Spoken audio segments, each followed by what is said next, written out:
Hello दोस्तों, welcome my YouTube channel. हम SSC GD के लिए प्रिपरेशन कर रहे हैं। तो आज हमारा पहला दिन है। तो चलिए इसके लिए हम स्टार्ट करते हैं क्लास को और देखते हैं कि 2023 में जो हमारी जनवरी फरवरी में जो एसएससी जीडी का पेपर हुआ था, तो वही एमसीक्यू क्वेश्चन है जो आए हुए हैं, वही क्वेश्चन हम कर रहे हैं। तो चलिए पहले क्वेश्चन से स्टार्ट करते हैं। तो पहले क्वेश्चन है, बुंदेलखंड क्षेत्र की फुर्तीली नृत्य शैली किससे संबंधित है? कौन सी है बुंदेलखंड नृत्य की फुर्तीली नृत्य शैली? कौन सी है? स्वांग है, मटका है, भगोरिया है, लावनी है? बताइए। तो बुंदेलखंड नृत्य शैली कौन सी है? वह हो जाएगी आपकी स्वांग। कौन सी है? स्वांग नृत्य शैली है। तो स्वांग नृत्य शैली है, यह हरियाणा में भी प्रचलित है। कितना है? हरियाणा में भी यह कितना प्रचलित है? हरियाणा में भी प्रचलित है ये। कितना है? ये हरियाणा में भी प्रचलित है। ये हरियाणा में कितना है? यह हरियाणा में भी प्रचलित है। हरियाणा में भी प्रचलित है। हरियाणा में भी प्रचलित है। यह कितना है? हरियाणा में भी प्रचलित है। और ये बुंदेलखंड क्षेत्र लोकगीत कौन सा? बुंदेलखंड क्षेत्र का लोकगीत कौन सा है? आला। बुंदेलखंड क्या है? बुंदेलखंड क्षेत्र का लोकगीत क्या है? लोकगीत कौन सा है? लोकगीत कौन सा है? तो बुंदेलखंड क्षेत्र का लोकगीत है कौन सा है? आला। कौन सा है? आला है। क्षेत्र का लोकगीत कौन सा है? आला है। जल विहार मेला कहाँ पर लगता है? जो अपना जल विहार मेला है वो कहाँ लगता है? जल विहार मेला, जल विहार मेला, जल विहार मेला, जल विहार मेला, जल विहार मेला कहाँ पर लगता है? जल विहार मेला भी कितना लगता है अपना? यो भी कितना लागे हैं? वो भी बुंदेलखंड में लागे हैं। कितना लागे हैं? बुंदेलखंड में, बुंदेलखंड में लगता है। जल विहार मेला भी अपना बुंदेलखंड में लगता है। और यो जो बुंदेलखंड है, बुंदेलखंड कौन से राज्य में पड़ता है? बुंदेलखंड अपना यूपी जिले में पड़े हैं। बुंदेलखंड कितना है? जो अपना बुंदेलखंड है, बुंदेलखंड है कौन से जिले में है? यो पड़ा है अपना यूपी में। यूपी में कितने हैं? 7 जिले हैं। यूपी में कितने जिले हैं? यूपी में 7 जिले हैं। यूपी में कितने? 7 जिले हैं। यूपी में कितने जिले हैं? यूपी में टोटल 7 जिले हैं। तो चलिए, बुंदेलखंड के अन्य लोक नृत्य कौन कौन से हैं? बताएंगे प्लीज। बुंदेलखंड के अन्य लोक नृत्य, बुंदेलखंड के लोक नृत्य कौन कौन से हैं? बुंदेलखंड के लोक नृत्य, लोक नृत्य, लोक नृत्य, ये बुंदेलखंड के लोक नृत्य है कौन कौन से हैं? वह है बुंदेली आई, बुंदेली राई। देखिए थोड़ा राइटिंग में थोड़ा प्रॉब्लम हो गया आपको। बुंदेलखंड, बुंदेली राई। और दूसरा कौन सा है? ये तो पहला हो गया। और दूसरा है अपना, दूसरा है शेरी नृत्य। कौन सा? शेरी नृत्य, शेरी नृत्य। और दूसरा तीसरा कौन सा है? बधाई। कौन सा है? बधाई नृत्य, बधाई नृत्य है।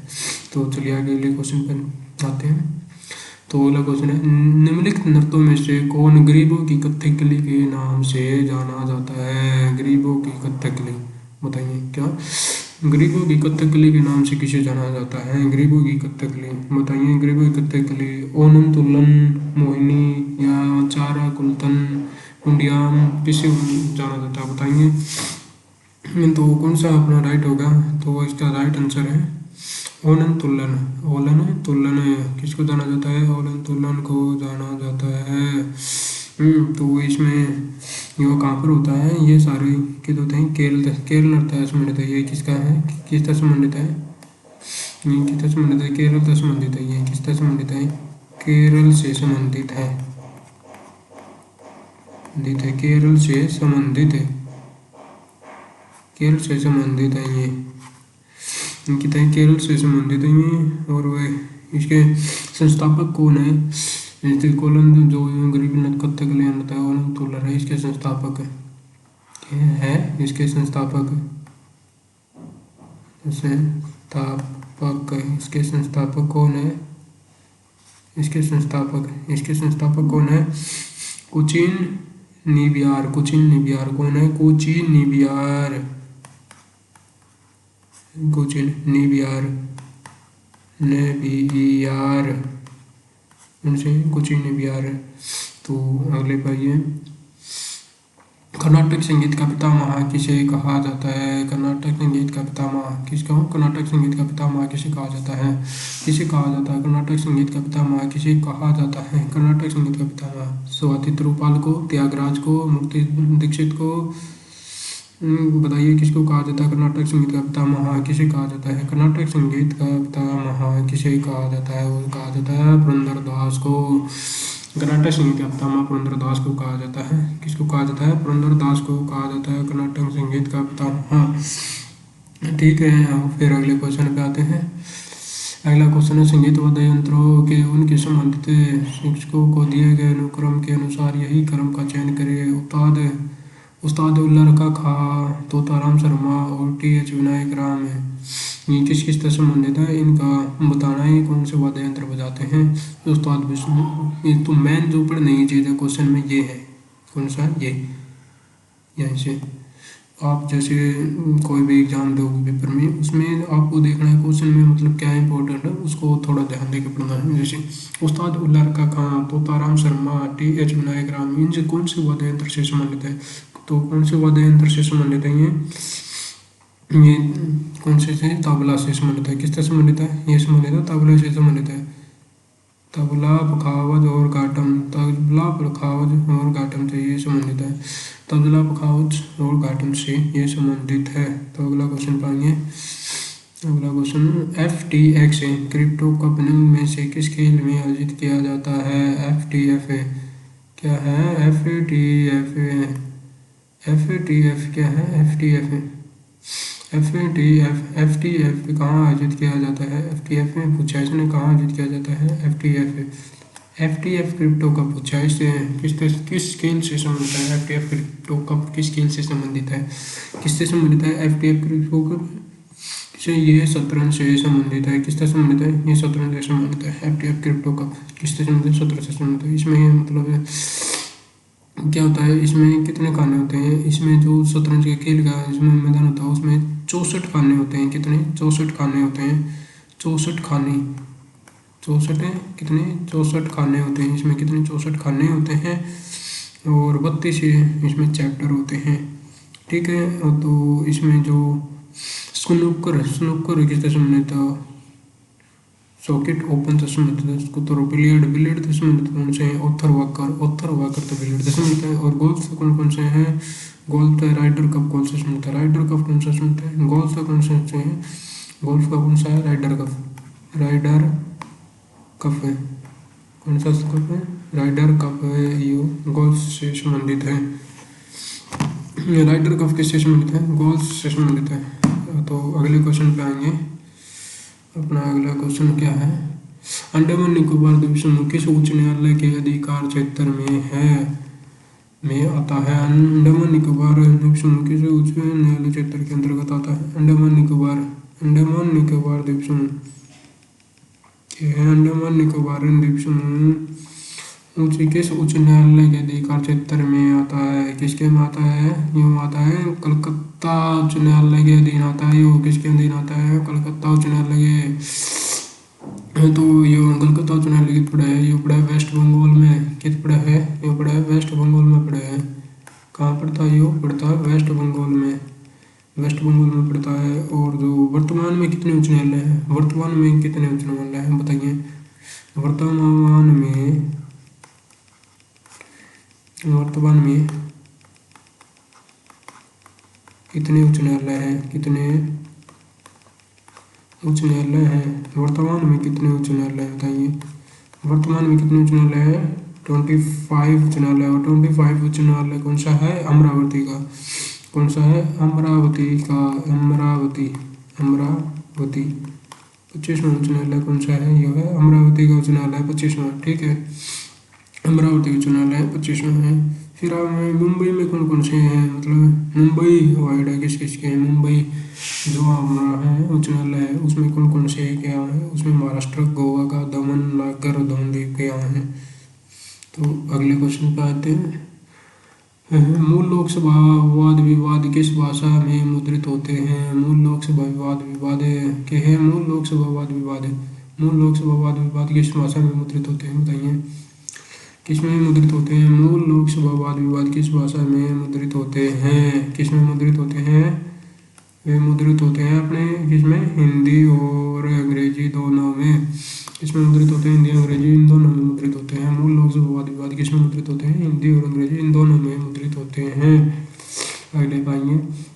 अगला अगला क्वेश्चन है अपना। अगला क्वेश्चन क्या बोलता है?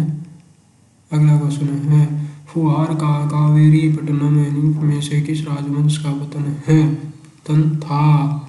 फुहार का कावेरी पट्टनम के है। फुहार का कावेरी पट्टनम में किस राजवंश का पतन था? किस राजवंश का पतन था? यो फुहार का राजवंश के पूछा इसने। फुहार का राजवंश किसका पतन था? फुहार का राजवंश किससे संबंधित है? किससे संबंधित है? फुहार का राजवंश किससे संबंधित है? ये चोल से संबंधित है। किससे संबंधित है? चोल से संबंधित है। चोल है।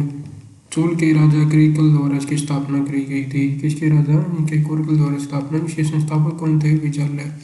इसके संस्थापक कौन थे? चोल के संस्थापक कौन थे? विजाल्य था। चोल का संस्थापक कौन था? चोल का संस्थापक कौन था? चोल का संस्थापक चोल का संस्थापक कौन था? क्वेश्चन है चोल का संस्थापक कौन था? बताइए। चोल का संस्थापक कौन था? विजाल्य। चोल का संस्थापक कौन था? विजाल्य था। और इसकी राजधानी कौन सी है? ये क्वेश्चन बार बार में एसएससी के थ्रू बार बार पूछा जाता है कि इसकी चोल की राजधानी कौन सी है? राजधानी इसकी राजधानी कौन सी है? इसकी राजधानी तंजावुर। कौन सी राजधानी है इसकी? तंजावुर इसकी राजधानी है। कौन सी राजधानी है इसकी? इसकी राजधानी तंजावुर। कौन सी राजधानी? तंजावुर इसकी राजधानी है। तो अगले क्वेश्चन पाएंगे। अगला क्वेश्चन है हमारा समुद्रगुप्त की माता इनमें से किस गण से संबंधित थे? किसके? समुद्रगुप्त की माता। समुद्रगुप्त की माता किस गण से संबंधित थी? किस गण से संबंधित थी? किससे? समुद्रगुप्त की माता किस गण से संबंधित थी? किससे संबंधित थी? समुद्रगुप्त की माता किससे संबंधित थी? समुद्रगुप्त की माता लिच्छवी वंश से संबंधित थी। समुद्रगुप्त की माता इनमें से किस गण से संबंधित थी? लिच्छवी से संबंधित थी। किससे संबंधित थी? लिच्छवी से संबंधित थी। इसके पिता कौन थे? समुद्रगुप्त के पिता। देखिए समुद्रगुप्त के पिता कौन थे? समुद्रगुप्त के पिता पूछे इसने। समुद्रगुप्त के पिता कौन थे? समुद्रगुप्त के पिता बताइए। समुद्रगुप्त के पिता कौन थे? समुद्रगुप्त के पिता। समुद्रगुप्त के पिता कौन थे? समुद्रगुप्त के पिता कौन थे? चंद्रगुप्त प्रथम। चंद्रगुप्त प्रथम। चंद्रगुप्त प्रथम इसके पिता थे। और माता कौन थी? माता कौन थी? माता थी कुमारी देवी। माता थी कुमारा देवी। माता कौन थी? कुमार देवी थी। माता कौन थी? कुमार देवी थी। अगले क्वेश्चन पाइए। अगला क्वेश्चन है यह सरदार सरोवर परियोजना में शामिल राज्यों के समूह के पहचान करें। सरदार सरोवर परियोजना के सरदार सरोवर परियोजना में शामिल राज्यों के समूह की पहचान करें। सरदार सरोवर परियोजना के समूह की पहचान करें। तो पहला क्वेश्चन है महाराष्ट्र, मध्य प्रदेश, छत्तीसगढ़, झारखंड। और या महाराष्ट्र, मध्य प्रदेश, गुजरात, राजस्थान, या गुजरात पंजाब, हरियाणा, राजस्थान, या गुजरात, राजस्थान, कर्नाटक, तेलंगाना। बताइए कौन सा होगा इसमें? जो कौन सा ऑप्शन होगा? तो इसमें ऑप्शन होगा आपका कौन सा होगा? महाराष्ट्र। कौन सा है? महाराष्ट्र, मध्य प्रदेश, गुजरात, राजस्थान। महाराष्ट्र, मध्य प्रदेश, गुजरात, राजस्थान हो जाए। तो अगला क्वेश्चन आएगा। ये सारे वही क्वेश्चन है जो एसएससी ने अपने 2023 में एसएससी चिट्ठी के थ्रू में जो पेपर में पूछे गए थे वही क्वेश्चन है। ये एमसीक्यू क्वेश्चन मैं आपको करवा रहा हूँ। नहीं, ये हर रोज आपका प्रैक्टिस चलेगा सुबह 8 बजे। तो अगला क्वेश्चन है निम्न में से किस दशक में भारतीय जनसंख्या की वृद्धि का ऋणात्मक थी? कौन से दशक में? बहुत ही इंपॉर्टेंट क्वेश्चन है। बार बार एसएससी के थ्रू ये क्वेश्चन पूछा जाता है कि निम्न में से किस दशक में भारतीय जनसंख्या की वृद्धि ऋणात्मक थी? किस में थी जनसंख्या? भारतीय जनसंख्या क्या थी? ऋणात्मक थी। बताइए कौन सा दशक था वो जिसमें ऋणात्मक थी? तो वो था 1911 तक 1921 में ऋणात्मक थी। और सर्वाधिक वृद्धि दशक हुआ कौन से सन की थी? सर्वाधिक वृद्धि दशक है। सर्वाधिक वृद्धि वाला कौन सा है? सर्वाधिक वृद्धि वाला ये 1961 से 1971 में क्या थी, सर्वाधिक वृद्धि दर। सर्वाधिक 10 की वृद्धि दर, सर्वाधिक क्या है, सर्वाधिक वृद्धि दर, सर्वाधिक सर्वाधिक सर्वाधिक 10 की वृद्धि दर, सर्वाधिक 10 की वृद्धि दर कितनी थी, 24.80%। तो ये थी इसकी सर्वाधिक वृद्धि दर इसकी थी। और 2001 से 2011 के बीच 10 की वृद्धि दर कितनी थी, 2001 से 2011, ओहो एक मिनट, 2001 से 2011 के बीच में, 2011 के बीच की 10 की वृद्धि दर, 10 की वृद्धि दर कितनी थी, तो कितनी थी 10 की वृद्धि दर, यह थी 17.64% वृद्धि दर थी। ठीक है, तो अगले क्वेश्चन पाएंगे। अगला क्वेश्चन क्या है अपना, अगला क्वेश्चन है निम्न में से कौन भारत का पहला कागज रहित बजट है। कागज रहित बजट कौन सा था, इनमें से कागज रहित बजट कौन सा था, कागज रहित बजट कौन सा था, अपना बताइए। कागज रहित बजट पूछा है इसने, इनमें से कौन सा पहला कागज रहित बजट है। कागज रहित बजट जिसमें मतलब कागज का प्रयोग नहीं किया, सब कुछ मतलब डिजिटल कंप्यूटर के माध्यम से हुआ था। कौन सा था वो बजट, तो वो था अपना केंद्रीय बजट। केंद्रीय बजट 1921 था, 1922 था। निर्मला महिला ने इसमें पेश किया था, निर्मला सीतारमण ने इसे पेश किया था। ठीक है, तो आपने अगले क्वेश्चन पाइए। अगला क्वेश्चन है अपना बैटरी में किस प्रकार का ऊर्जा रूपांतरण होता है। बैटरी में बताइए, बैटरी में किस प्रकार का ऊर्जा रूपांतरण होता है, बैटरी में किस प्रकार का ऊर्जा रूपांतरण होता है। बैटरी में किस प्रकार का ऊर्जा रूपांतरण होता है, बैटरी में किस प्रकार का ऊर्जा रूपांतरण होता है। अच्छा, बैटरी में किस प्रकार का ऊर्जा रूपांतरण होता है, बताइए क्या ऑप्शन होगा इसका। बैटरी में रासायनिक ऊर्जा रूपांतरण, रासायनिक ऊर्जा का प्रकाश ऊर्जा में, या रासायनिक ऊर्जा ऊर्जा में, या यांत्रिक ऊर्जा रासायनिक ऊर्जा में, या रासायनिक ऊर्जा का ध्वनि ऊर्जा में, कौन से में होता है बताइए। तो इसका होता है रासायनिक ऊर्जा का विद्युत ऊर्जा में रूपांतरण होता है। बैटरी में रासायनिक ऊर्जा में विद्युत ऊर्जा का रूपांतरण होता है इसमें। और एक अगले पेज पे देखिए, अगले पेज में मैं इसके बारे में बताऊंगा आपको। अगला पेज मतलब एक खाली पेज ले लेते हैं। अगले पेज में है, इसमें जैसे जनरेटर में कौन से में होते हैं बताइए। नंबर 1 पेन से ले ले, एक बार हम पेन ले लें अपना। नंबर 1, तो बताइए जनरेटर में कौन सा यंत्र है, जनरेटर में कौन सी ऊर्जा होती है। जनरेटर में जनरेटर में कौन से, जनरेटर में क्या होता है, जनरेटर में यांत्रिक ऊर्जा, जनरेटर में क्या होता है, यांत्रिक ऊर्जा को विद्युत ऊर्जा में कनेक्ट करा है। जनरेटर क्या करता है, ये यांत्रिक ऊर्जा को विद्युत ऊर्जा में बदलता है। और दूसरा, ये इम्पोर्टेंट फैक्ट है जो एसएससी द्वारा 2023 में पूछे गए थे। ठीक है, तो विद्युत मोटर क्या करती है, विद्युत मोटर क्या करती है, विद्युत मोटर करती है विद्युत ऊर्जा को,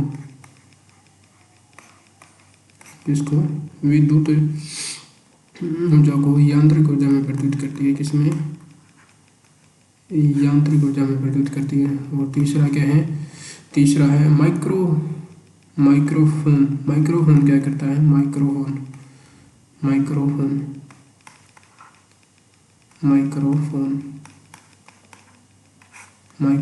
क्या करता है, माइक्रोफोन करता है ध्वनि ऊर्जा को,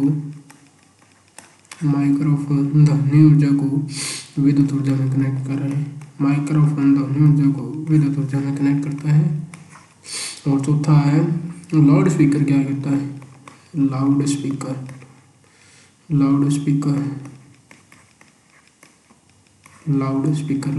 क्या करता है, लाउड स्पीकर क्या करता है, लाउड स्पीकर विद्युत ऊर्जा को ध्वनि ऊर्जा में परिवर्तित करता है। किसमें? ध्वनि ऊर्जा में परिवर्तित करता है।